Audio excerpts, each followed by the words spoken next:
Hey guys, just wanted to do my review of Arrow, Season 5, Episode 7, Vigilante.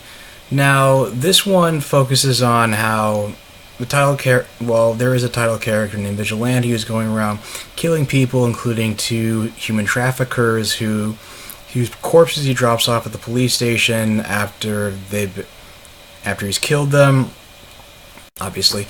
Um, the new recruits think that, maybe stopping this guy isn't a bad thing since he's like killing people, he's killing criminals, and Oliver points out that there can't be a double standard and they can't, they were disgusted with his actions last week, so there shouldn't be a double standard for Vigilante and letting him go free.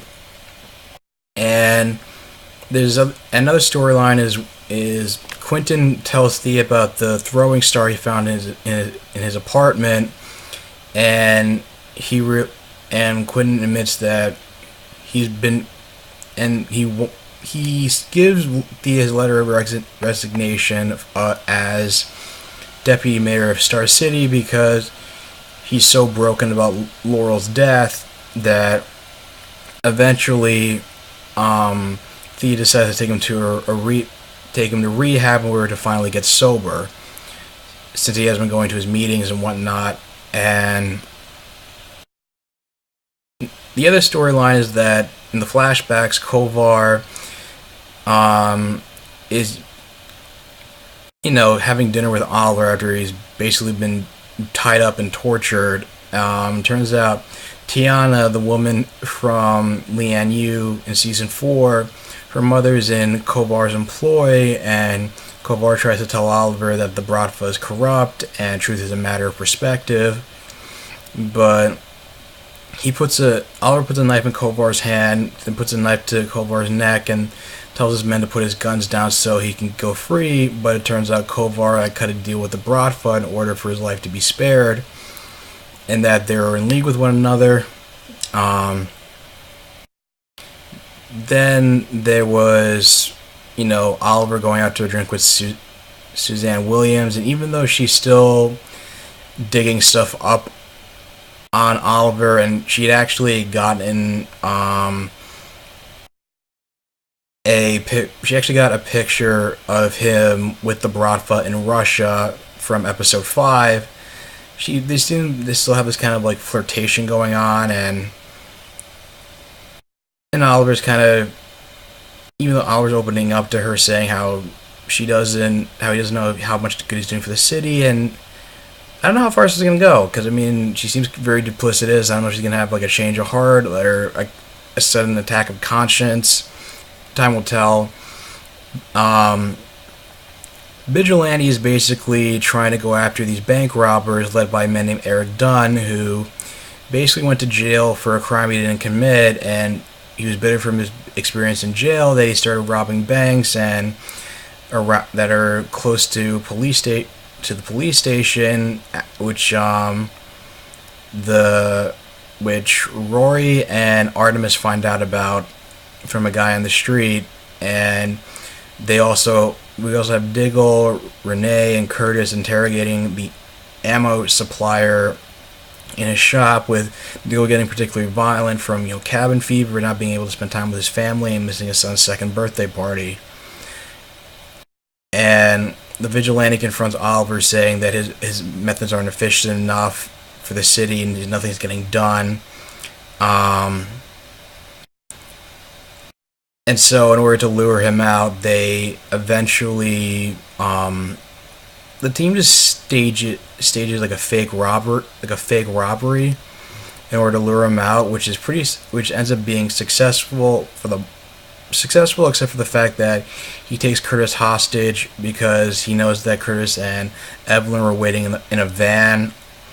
And while like Felicity, Diggle, and the rest of Team Arrow were pulling off the robbery without having to look at the actual cops, but Oliver shows up, saves Curtis, and tries to unmask Vigilante, but he has like a little bomb in his mask that knocks Oliver to the ground, and Vigilante is able to escape. Now, this is a possible spoiler, so you have to. I'll put in.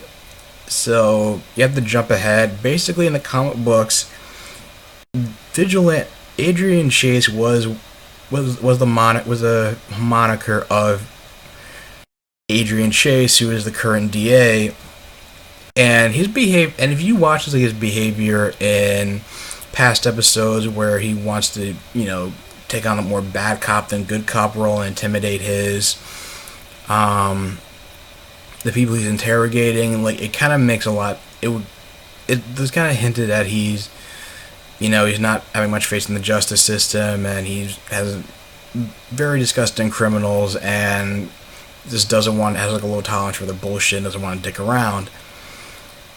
And it's not the last they've seen of him, obviously, as Oliver suspects, and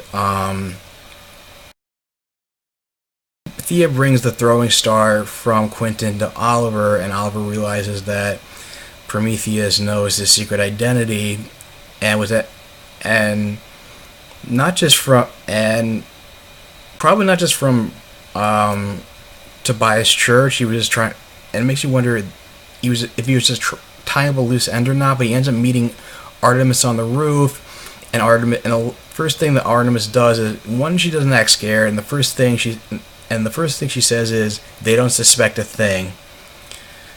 So it makes me wonder what's going on. Is Artemis still pissed at Oliver for not saving her family from Damien Dark? I'm still thinking that Prometheus knew the whole time who Oliver really was, is that because he was so fixated on having to be the only one who gets to kill Oliver, that he'd killed Tobias Church as a means of tying up loose ends and not having him spread the word to the criminal underground or in jail or anything like that who the Green Arrow was.